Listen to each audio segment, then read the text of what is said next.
திருசாயுஜம் எந்தெന്നും பைதல்மை காடின் வழியோர ஐயப்பனை பார்க்க போறேன் கேரளாவுக்கு.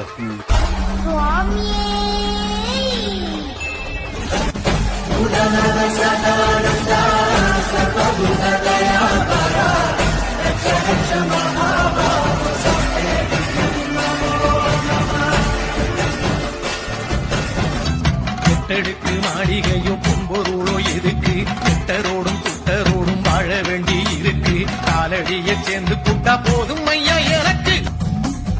നീലക്കാടിനു മുകളിലെ നീലിമലയുടെ നെറുകയിൽ നിത്യതാമസനേ നീ എന്നയ്യനയ്യപ്പൻ. പഴമൊഴികൾ ചൊല്ലിയ കഥയിലെ ഹരിഹരനു നൽകിയ സുഹൃതമേ സ്വാമി.